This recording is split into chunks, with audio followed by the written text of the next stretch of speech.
Headed to Lenny at the Nürburgring. Well, this is LeMans. It's a different thing, you know. And what do you think of Stardust? Hour by hour, lap after lap, a man-to-man competition of champions never stops. In my opinion, this is, besides being the most valuable product, The essence is speed.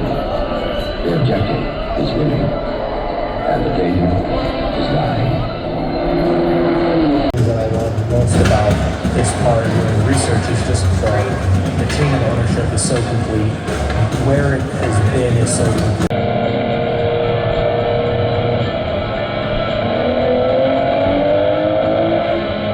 Just about to watch it. This is a professional blood sport. and I'm confident more than what will ever come. You can't go back in time and rewrite the book. This Driving faster than anyone else. Anything that happened before or after, just waiting. Off a very impressive second place finish at the 12 Hours of Sebring. But the wheels were already in motion for him to make a movie about the ultimate endurance race.